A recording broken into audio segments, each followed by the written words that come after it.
Assalamualaikum warahmatullahi wabarakatuh. Saya Madiha binti Muhammad Mukhtar. Nombor metrik 2890664. Bagi tugasan berkumpulan, kumpulan kami telah memilih rundingan dan pengurusan konflik COVID-19 oleh NADMA.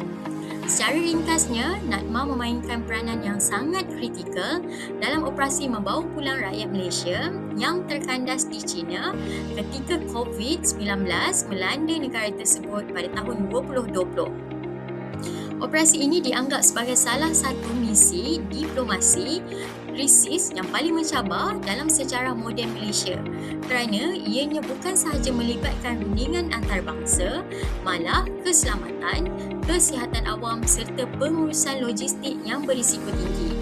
Konflik ini membuktikan bahawa diplomasi krisis bukan sekadar menghantar surat rasmi antara negara, tetapi juga ia memerlukan kebijaksanaan dalam membaca keperluan pihak lain dan menawarkan penyelesaian yang memberi manfaat kepada kedua-dua pihak. NADMA berjaya memainkan peranan sebagai bira di belakang tabir dengan menggunakan strategi bantuan kemanusiaan untuk menyelamatkan nyawa rakyat Malaysia yang terkandas. Operasi ini juga menunjukkan bahawa pengurusan bencana moden memerlukan gabungan diplomasi, logistik, komunikasi dan kepimpinan yang cekap. Jadi, keseluruhan pembentangan hari ini adalah kupasan tentang kajian berkaitan rundingan antara Malaysia dan China dalam mencapai persetujuan bagi membawa pulang rakyat Malaysia yang terkandas. Pembentangan ini juga merangkumi pencetus konflik, latar belakang konflik, proses rundingan, masalah yang dihadapi serta cadangan resolusi hasil daripada rundingan tersebut. Latar belakang dan pencetus konflik. Pandemik COVID-19 bermula di Wuhan, China pada penghujung tahun 2019 dan ianya telah merebak dengan pantas ke seluruh dunia. Pada Februari 2020, WHO telah mengisytiharkan COVID-19 sebagai darurat kesihatan global berikutan peningkatannya yang mendadak jumlah kes dan kematian. Konflik bermula apabila kerajaan China melaksanakan lockdown sepenuhnya di Wuhan dengan menutup semua laluan udara dan darat.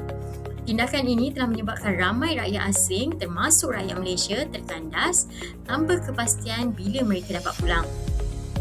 Keadaan menjadi semakin kritikal apabila bekalan makanan dijangka semakin berkurangan dan desakan daripada keluarga, media dan masyarakat kepada kerajaan Malaysia supaya membawa rakyat yang terkandas pulang. Namun, usaha tersebut berdepan dengan cabaran kerana China sangat berhati-hati untuk membuka ruang udara bagi mengelakkan penularan wabak. Pada masa yang sama, kerajaan Malaysia perlu memastikan rakyat yang dibawa pulang juga tidak menjadi punca penularan COVID-19 di dalam negara kita. Oleh itu, NADMA perlu mengurus rundingan diplomatik dengan China serta memastikan semua prosedur keselamatan dan kesihatan awam dipatuhi. Bahagian ini menerangkan pihak-pihak yang terlibat dalam proses perundingan. Yang pertama ialah NADMA. NADMA telah bertindak sebagai penyelaras utama operasi, manakala Kementerian Luar Negeri Malaysia atau dikenali Wisma Putra menjalankan rundingan diplomatik dengan kerajaan di China melalui Kedutaan Besar Malaysia di Beijing. KKM pula menguruskan aspek kesihatan dan kuarantin. AirAsia pula menyediakan penerbangan khas, manakala kerajaan China memberikan kelulusan untuk operasi repatriasi dilaksanakan.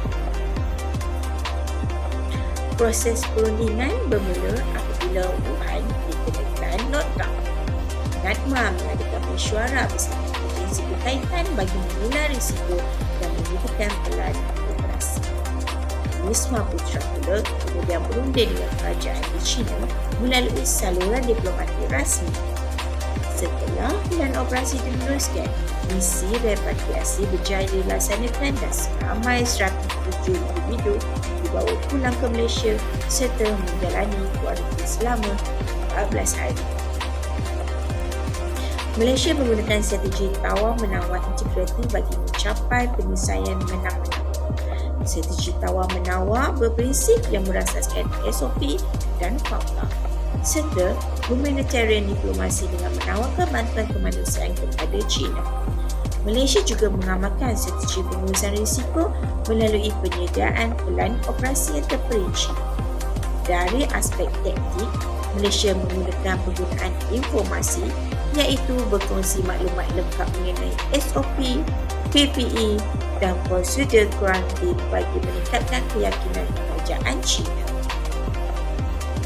Assalamualaikum, saya Muhammad Rizal bin Zahbar 289110 akan menerangkan berkenaan cabaran dan juga pengajaran.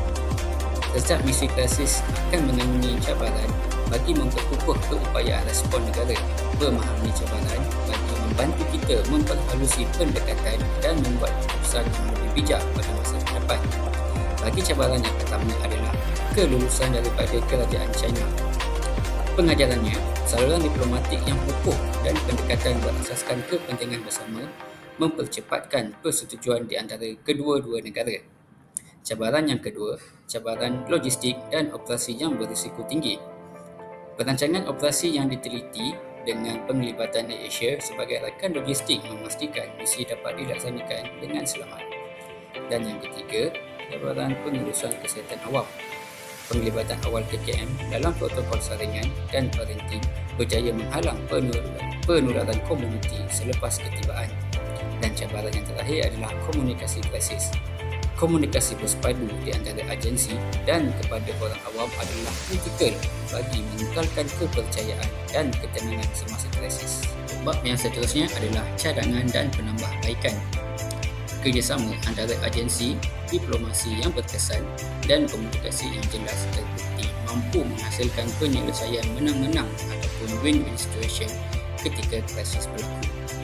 Misi repatriasi ini menggariskan keperluan untuk penambahbaikan yang sistematik dalam kesiapsiagaan negara bagi menghadapi krisis di masa hadapan.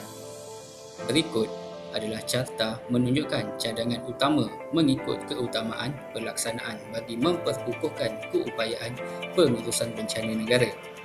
Antara cadangannya adalah yang pertama, menambahbaikkan hubungan diplomatik di antara negara lain.